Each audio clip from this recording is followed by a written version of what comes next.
À la une, le centre du Mexique et sa capitale touchée par un séisme de magnitude 7,1. Selon les autorités, il y aurait au moins 119 morts. Une trentaine de bâtiments se sont effondrés dans les rues de la capitale mexicaine. Dans cette édition, le point sur place avec notre correspondante. Un mort et 2 disparus en Guadeloupe après le passage de Maria. Les autorités préviennent, les habitants de l'île doivent à tout prix rester chez eux. L'ouragan de catégorie 5 a également semé la désolation en Dominique, désormais totalement dévastée. L'Assemblée générale des Nations unies à New York, une première pour Donald Trump et Emmanuel Macron, qui se sont tous deux exprimés à la tribune de Marbre Vert ce mardi. D'un côté, le multilatéralisme d'Emmanuel Macron, de l'autre, l'Amérique d'abord de Donald Trump, de discours bien différents, vous le verrez. Voilà pour les titres, bonjour et bienvenue sur France 24. Le 19 septembre est décidément un jour noir pour le Mexique. 32 ans, jour pour jour après le séisme qui a fait 10 000 morts, la capitale Mexico a été le théâtre d'un puissant tremblement de terre ce mardi. De magnitude 7,1, il a été ressenti à plusieurs centaines de kilomètres de son épicentre. Selon un bilan encore provisoire, il y aurait au moins une centaine de morts. Ashren Verdian.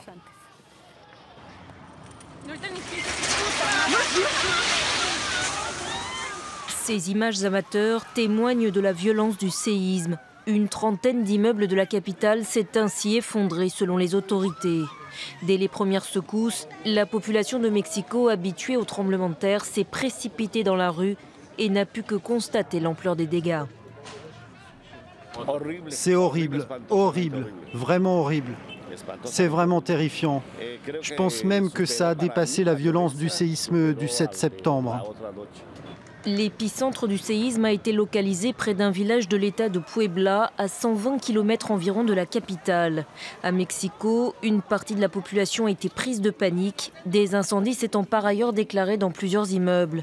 Dans certains endroits, les habitants ont uni leurs forces pour venir en aide aux victimes et dégager les rues en attendant les secours.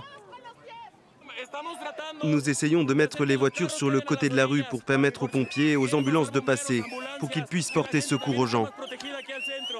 Plusieurs institutions comme l'aéroport international de Mexico ont suspendu leur activité et les écoles de la capitale et de l'État de Puebla ont été immédiatement fermées. Hasard de l'histoire, ce tremblement de terre intervient quelques heures après des exercices antisismiques qui se sont déroulés dans l'ensemble du pays et 32 ans jour pour jour après le terrible tremblement de terre de 1985. Il avait fait plus de 10 000 morts. Et on continue à parler de ce séisme avec notre correspondante dans le pays, Laurence Cuvillier. Bonjour Laurence, vous êtes actuellement dans l'état de Puebla, zone de l'épicentre de ce tremblement de terre. On parle d'au moins une centaine de morts. Les dégâts matériels sont également considérables, Laurence. Oui, tout à fait. Je viens de passer dans le centre historique de Puebla, la capitale de l'État du même nom. Et effectivement, il y a des débris partout sur les trottoirs de la ville, de très nombreuses rues bloquées pour les risques d'écroulement des édifices. Donc oui, la ville est très endommagée. Il y a eu 26 morts rien que dans cet état. Pour l'instant, c'est un bilan évidemment provisoire. Et il faut savoir que les informations nous viennent principalement des centres urbains. On ne sait pas encore ce qui s'est passé dans les campagnes.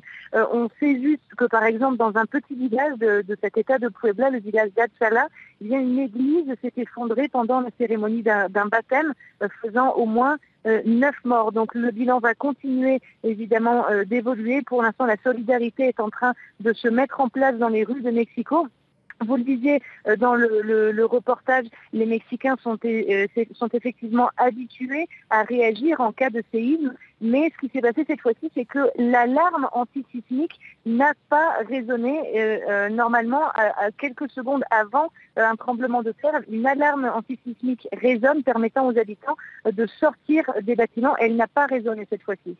Et hasard de l'histoire, Laurent, ce séisme intervient 32 ans, jour pour jour, après celui de 1985. À l'époque, on le disait, 10 000 personnes avaient perdu la vie. Est-ce que les autorités ont pris les précautions nécessaires pour empêcher un tel drame ?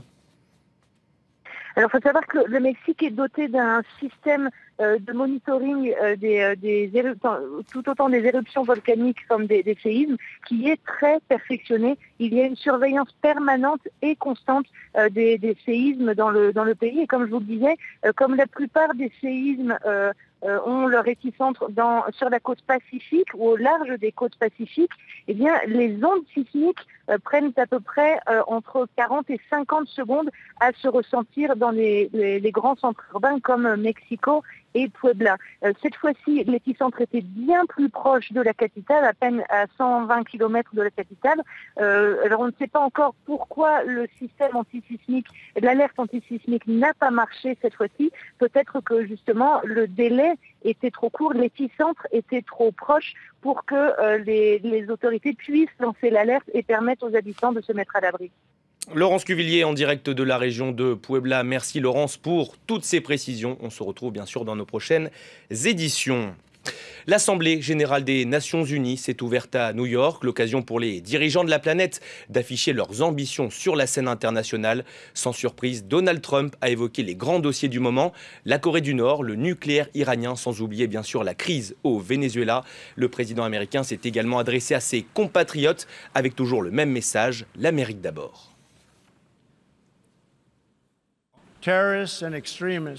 Les terroristes, les extrémistes se sont renforcés et se sont développés dans toutes les régions du monde.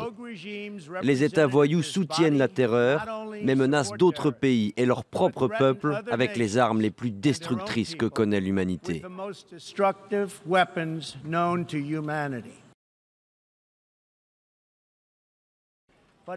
Si on nous oblige à nous défendre ou à défendre nos alliés, nous n'aurons pas d'autre choix que de détruire totalement la Corée du Nord. Nous ne pouvons pas laisser un régime meurtrier continuer ses activités déstabilisatrices et construire de dangereux missiles. Et nous ne pouvons pas respecter un accord s'il sert à couvrir l'éventuelle mise en place d'un programme nucléaire.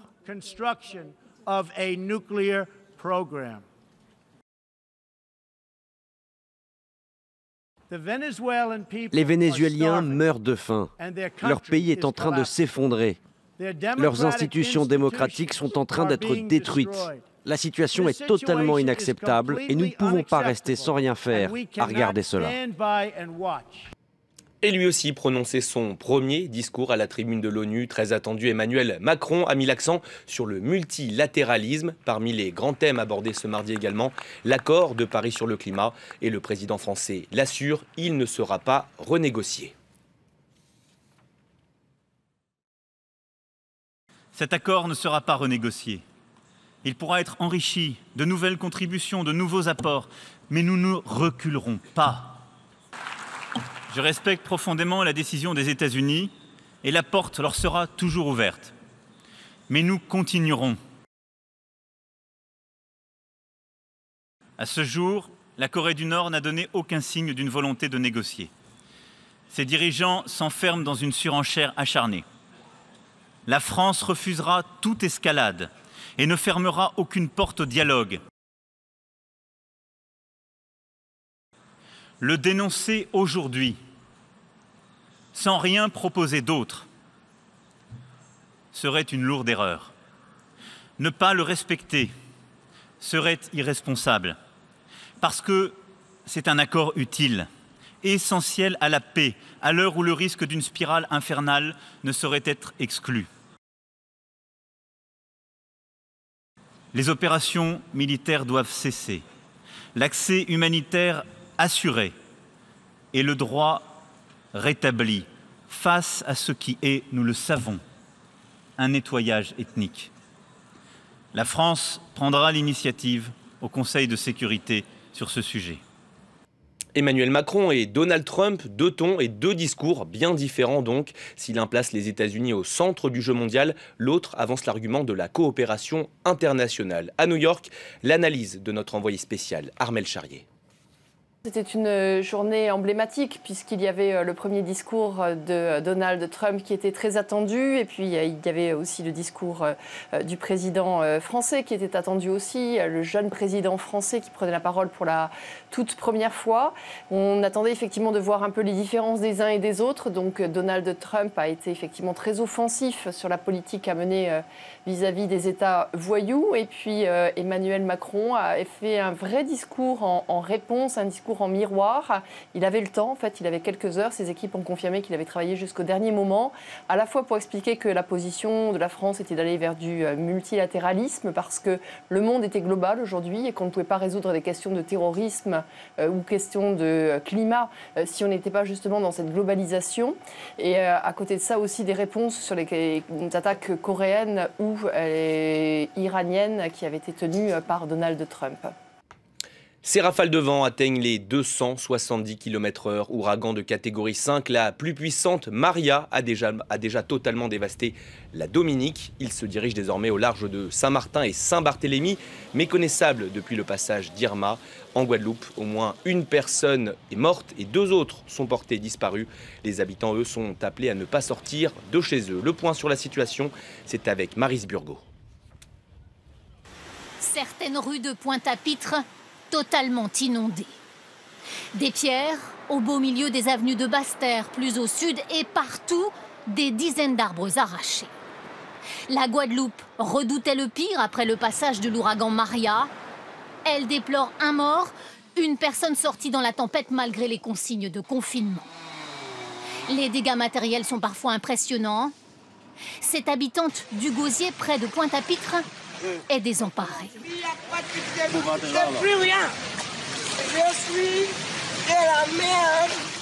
L'ouragan oscillait entre la catégorie 4 et 5 quand il a frôlé la Guadeloupe. Les habitants n'oublieront jamais ce son au beau milieu de la nuit. De sa fenêtre, une habitante filme l'affaissement d'un cabanon. Confinés dans leur maison, les enfants comme les adultes sont effrayés. En direct du jardin. On n'a plus d'électricité. Là, il est minuit. On est à 1h, 2h du plein passage de l'ouragan. Là, ça commence vraiment à être chaud. Ce soir, 40% des foyers de Guadeloupe sont toujours privés d'électricité.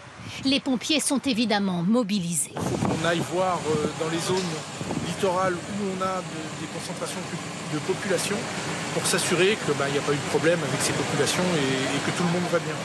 Pour l'instant, 2 personnes sont toujours portées disparues. La Guadeloupe n'est pas près d'oublier ces images de chiens errants bousculés par les vagues.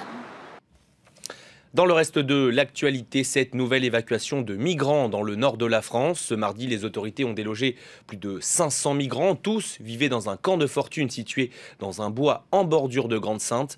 Objectif désormais pour les autorités, les mettre à l'abri dans des centres en dur répartis sur toute la France. Julie Chouteau. Derrière ces vitres teintées, des migrants évacués de leur campement de fortune. Jusqu'ici, ils habitaient cette forêt en bordure de Grande-Synthe, dans l'espoir de rejoindre le Royaume-Uni. Kurdes irakiens pour la plupart, ces migrants ont été emmenés vers des centres d'accueil à travers toute la France.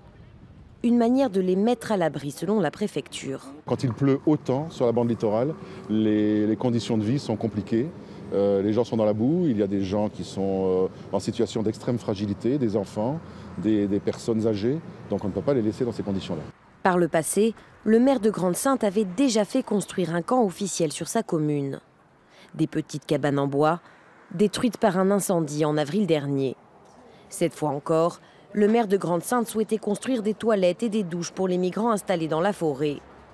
Mais le gouvernement semble vouloir éviter à tout prix l'ancrage d'un nouveau camp, comme celui de Calais démantelé il y a un peu moins d'1 an.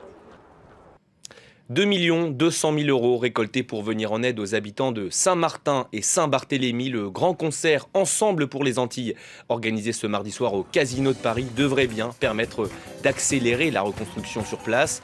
Des chanteurs, des comédiens, mais aussi des sportifs, à l'honneur, bien sûr, de la musique antillaise. Un spectacle ouvert par Laurent Voulzy, avec une interprétation émouvante de Belle-Île-en-Mer, Marie Galante. On écoute le boxeur Jean-Marc Mormec. Je leur apporter mon soutien et puis dire aux gens de merci pour toutes les associations, pour tous les bénévoles qu'ils ont aidés et qui aident encore, et merci pour tous ces offres de dons pour les Outre-mer parce qu'ils en ont besoin. Alors merci pour eux. Et c'est la fin de cette édition. Merci à tous de l'avoir suivi. Prochain journal dans 15 minutes sur France 24. À tout à l'heure.